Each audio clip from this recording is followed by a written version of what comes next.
Assalamualaikum. What is up guys? Welcome back channel Yusuf Simbang Kari. Goal untuk mendapatkan top 4 Chelsea under Maresca season ini nampak makin lama makin berangsangkan. Obviously walaupun mengharapkan kejatuhan City ini berterusan, tapi aku sudah mula maintain. Sebab depth, aku boleh argue Chelsea compete juga dengan City, walaupun tak nafikan City lagi. Aku rasa semua orang akan mengaku bahawa City adalah next level punya team lah.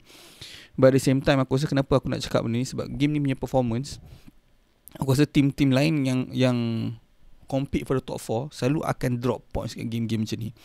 Games again team yang relegation battle macam Leicester, struggling untuk find form, dia akan sit back defense, susah untuk break diorang down. Macam Arsenal pun struggle sampai 2 gol per last minute diorang. So aku rasa this is the game yang mungkin akan jatuh yang buatkan diorang lagi hilang confident. Tapi the fact that aku sama Maresca boleh set up the team and menang clean sheet meyakinkan aku respect. Sebab apa aku cakap ni? Sebab aku fikir satu benda sebelum game ni, dalam season ni, dekat Stamford Bridge sahaja diorang hanya dapat 2 sahaja clean sheet. Okay, masuk game ni clean sheet yang ketiga. So kalau bagi tu aku ramai je sebenarnya yang tak yakin diorang akan pull off this performance. Aku faham je lah. Sebab bukan semua orang boleh pull off the performance yang macam ni. Betul tak? So disebabkan tu, aku rasa game ni ada beberapa player yang membuatkan aku kecewa obviously. Dan ada beberapa player aku rasa obvious gila menyelah dalam game ni. Bila Palmer miss penalty tu kan, aku sini ni pelik. Aku just tak marah pun, faham tak? Kalau aku jadi fan Chelsea lah. The fact that dia ada record longest streak dalam Premier League history, conversion in terms of penalty, which is 12 goal, membuatkan sampai semua orang panggil dia Palmer penalty merchant apa sebagai. And the miss buat aku okay lah. Tapi aku tahu the only problem is about the miss, not the right time lah. Sebab kalau tengok zaman kegemilangan Palmer the penalties ni, bila dia score penalty goal yang ketiga game, kedua game, maknanya goal pertama game untuk build up the momentum, tak goal. So banyak team bila dah miss golden chance macam terus akan crumble lah. And team tak crumble bagi aku dalam game ni. Performance dia steady je. Cuma yang agak meruncingkan adalah Palmer tu sendiri lah. Sebab aku tak tahu, for the past few game aku rasa Palmer ni memang kena rest aku rasa. Sebab diorang main juga dalam Conference League kan. So maksud aku Chelsea pun team ni main dalam Conference League. So aku tak rasa Palmer patut penat pun kan. Sebab kalau tengok dalam cup game masa league stage tu, Palmer bukannya registered pun. So aku tak tahu kenapa, tapi certain play memang akan lalui fasa yang underperform. And banyak je team yang macam tu. Macam kau tengok sekarang ni tiba-tiba Nunes tak perform, yang mana selama ni tak perform masa kat Liverpool. Dan kau tengok sekarang ni Palmer pula start tak perform, yang mana lama perform kat Chelsea. So benda-benda macam ni memang normal lah. Tapi aku rasa paling menyelah, yang paling aku respect performance is Enzo lah. Sebab Enzo ni antara player memang aku dah lama gila cakap yang aku rasa maybe tak ready for Premier League ke apa, but dia menunjukkan aku dia perlukan the right environment, the right manager. Sebab dalam game ni every single time dia dapat bola, kau dapat rasa macam Enzo ni akan make something happen tau. And dia ada vibe yang dia nakkan bola. Itu yang paling mahal tau. Kadang-kadang dalam big game tak adalah aku cakap Leicester bukan big game mat. Diorang compete for the top 4. So every single game macam cup final. Faham tak?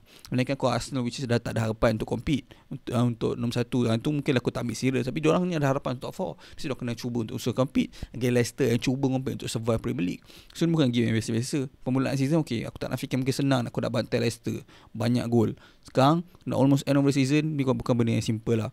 So the fact that Enzo punya performance macam ni membuatkan aku yakin dia boleh maintain. Sebab kadang-kadang dalam team kau tak boleh play yang perform setiap game tu adalah play macam kau punya left back, kau punya winger okay, tapi kau punya center back je.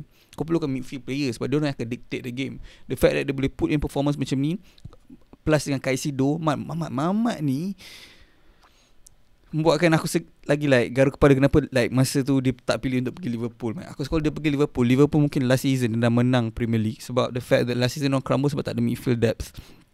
Season ni aku nampak dia punya midfield solid sikit, membuatkan memanglah season sama je lebih kurang midfield. Maksud aku depth tu dari segi quality lah. Sebab season ni player yang sama tapi quality different lah season. Sebab cara manager tu set up lah. But Caicedo Mamat ni aku rasa value dia lebih 100 juta lagi aku rasa. The fact dia Mamat ni every single time, everywhere, dia cuba tackle every single time. Plus dengan Caicedo yang overlap. Sebab aku rasa aku setuju lah, kadang-kadang kau rasa macam boring otak kau bila kau tengok team-team yang menggunakan invert punya player. Invert. So otak kau nak muntah dengan perkataan invert. Tapi the fact that Mamat ni play old school punya style left back membuatkan aku rasa lepas dia score, Mamat ni captain material lah, si Kukureya ni. Sebab Kukureya bila kat midfield dia ada Caicedo, aku nampak dia tak risau sangat in terms of defending lah. Walaupun dia diperlukan juga untuk run back behind, tapi aku rasa dia tak usaha benda tu sebanyak yang patut.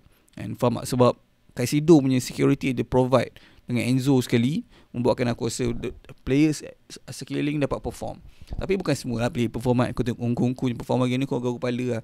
Sebab untuk apa yang aku expect, aku faham Nkunku punya game performance dalam game ni bukanlah teruk mana pun, tapi the fact that konsistensi dia aku expect lebih lah. Sebab 1-0 dengan tim yang macam aku cakap dia compete for the tak nak kena relegate ni agak mengecewakan. Tapi sebenarnya aku tak nafikan susah. But Nkunku dah berapa game ni, bukan tiba-tiba sekarang. Faham tak? Nkunku dah berapa game, Palmer dah berapa game. So something yang perlu berubah, aku rasa.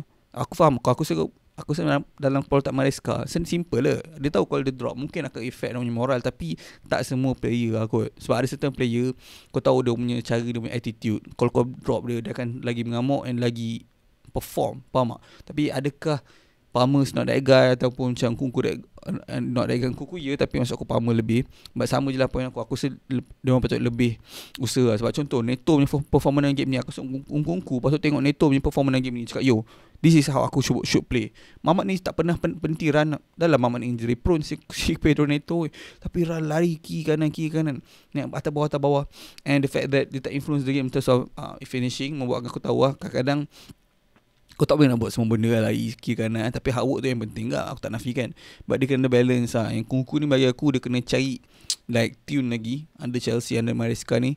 Dia nak jadi play style apa sebenarnya. Sebab kalau aku tak salahkan Nkunku 100%. Sebab kalau kau tengok Nkunku pun bertukar-tukar dia punya role. Kejap main kat atas, kejap main kat kiri. So member pun mungkin tak 100% sempat untuk adapt dengan Premier League, dengan satu falsafah of play. And kalau asyik tukar agak, macam mana member nak ni? Sebab dia pun muda lagi, kau nak faham. Dia bukan player yang dah proven. Dia perform dekat dulu kat Jerman, tapi dia bukan player yang dah perform in terms of dah apa orang panggil lah, dah jadi lah, dah siap punya player. Bukan player 27-28 masuk prime untuk perform, tak. Ni masih muda lagi. And aku rasa janganlah jual lah bagi masa lagi. But sayang lah, kena put dia dalam environment yang betul lah bagi aku. And macam mana contoh aku bagi, kan aku cakap pasal Nkunku ni kan, kau kena cari solution kan. Tapi tak semua player perlu lah. Aku jangan buat benda kat semua player. Sebab Nkunku macam obvious sangat sebab kau tukar-tukar Andy Bembo tak perform. Contoh macam, kenapa cakap kau kata semua player, kalau kau nak Fofana contoh game ni, kau letak dia belah kanan, kau cakap step up performance. And especially datang pada injury yang agak teruk, the fact that kau tengok dia tak nampak macam out of place, tu yang mahal sebenarnya. And so against old team dia juga. Sebab bagi aku Leicester ni memang B team Chelsea pun. Si Fofana lah, si apa dulu apa Chilwell lah, si Drinkwater lah. Tu antara player ramai aku rasa datang pada Leicester kan. Tapi the fact that Fofana boleh buat kerja yang dia diperlukan duduk belah kanan, sebab dia nak lepaskan player Disasi kan ke Sevilla. So membuatkan aku rasa defense tak ada masalah. Sebab clean sheet pun game ni is just that cara nak build up in terms of finishing lah. Sebab diorang kalau nak tengok dari segi play profile, banyak lagi option compared to Arsenal. Faham aku tak score sebab member jam kan. tak ada option. Ni ada option, so aku mungkin expect lebih. But top 4 akan jadi lebih sengit, and aku interested nak tengok siapa yang bakal dapat top 4.